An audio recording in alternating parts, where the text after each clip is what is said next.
The majority of what I'm about to talk about in this video will remain spoilers. If you do not want to be spoiled, I suggest you click out the video now. You have been warned. After watching the Sonic movie 2 on the 2nd of April, I couldn't be more amazed by how faithful and how well done it was. It literally got everything right and it stayed true to its original source material. You cannot say the first movie did so much better because you would be lying to yourself. While the first movie was great, it was a start, but they played it smart and took what was great in the first movie and made it so much better in the sequel while adding new things, which I'm so happy that they did. Hey everyone, my name is BJ Lightning and welcome to my review on Sonic the Hedgehog the Movie 2.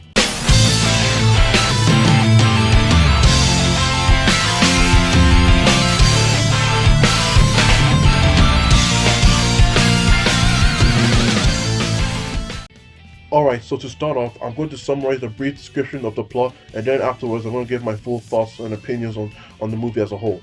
Following some time after the events of the first movie, Sonic wanted to show that he has what it takes to be a hero, while Tom and Maddie go on vacation to Hawaii to attend Maddie's sister's wedding. Meanwhile, Dr. Robotnik managed to find his way back into Earth after being practically banished to the mushroom planet by Sonic by the end of the first movie with the help of his new ally, Knuckles the Echidna, who believes Sonic is the key to accessing the gem that wields the ultimate power, the Master Emerald. Tails arrived in the next time to save Sonic and warn him about this news, which he already knew, and the two work together to get to the Master Emerald before Knuckles and Robotnik does. So yeah, the plot is pretty much somewhat inspired by the storyline from Sonic 3 and Knuckles, as to be expected of course, and yet it still manages to be its own thing, which was great. The characters were amazing, Knuckles especially. I loved his design and his voice. Idris Elba was a great choice for him, and most of all, he was serious. He wasn't treated like a literal idiot, and yeah, he did have his dumb moments at times, but that's only because he was not familiar with the world around him. He was not familiar with how Earth works, and he's sort of new to it. So yeah, so some dumb moments can be forgiven and understandable.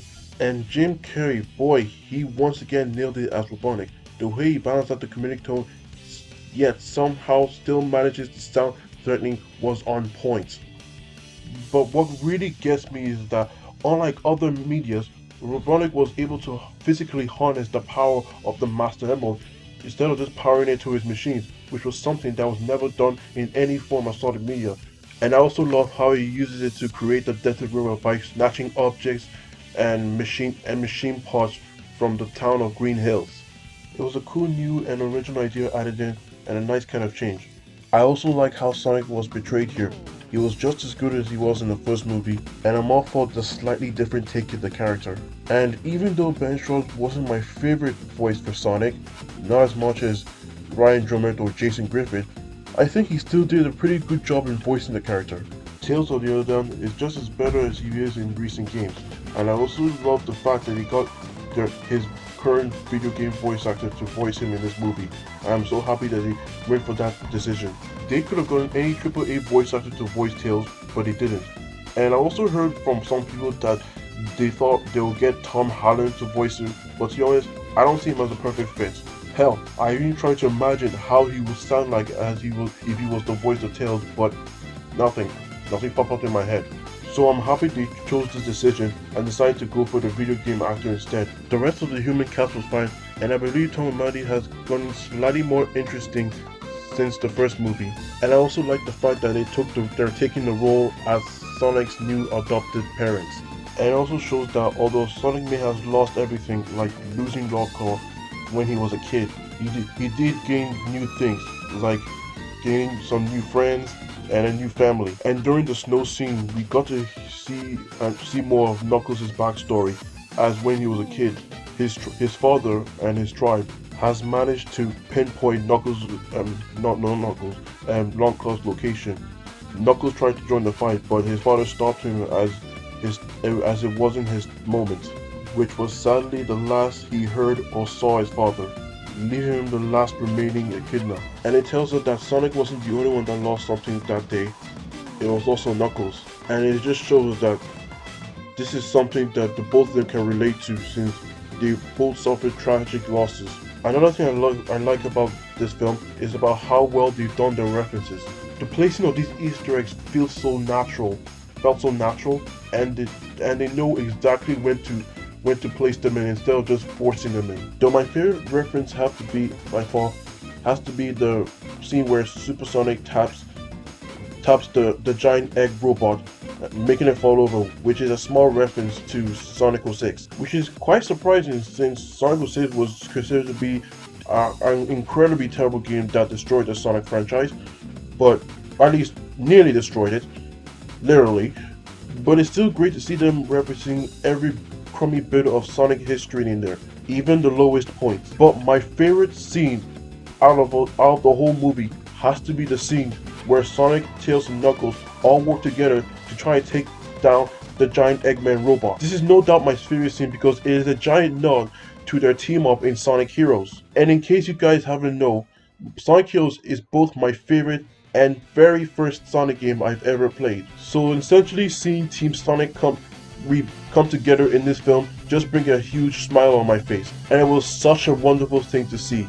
This movie has a lot of great moments, though it may not be anywhere near as award-winning, nor was it perfect, since there were a few things like having the whole wedding subplot that definitely wasn't needed, but it was still a huge step up from the first movie. Watching Sonic and Friend come to life on the big screen felt like a dream come true, and I'm pretty sure a lot of Sonic fans can agree with me. And with Shadow revealed at the post-credit scene, I have high hopes that this third movie will blow the second movie and first movie out of the park. Now, I did originally give the movie an 8.5 out of 10, but after watching some clips, it has now been upgraded to a 9.5 out of 10.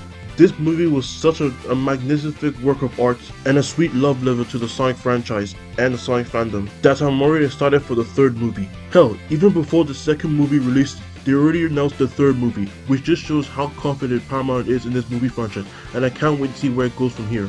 But anyway, that's it for this review, and I'd like to know what you guys thought of the movie.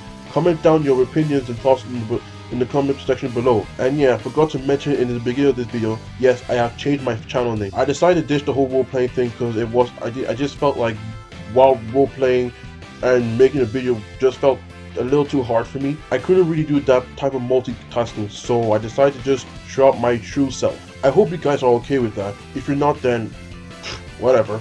It's my channel, I'll do what I want. Though, I'll still love to know what you guys think about it. And thank you so much for watching this video. If you enjoyed, make sure to hit that like button. And if you really enjoyed, make sure to share it around. And if you want to see more content like this, make sure to subscribe to the channel. With all that being said, I'm BG Lightning. Catch you guys later and stay electric. I see it, and now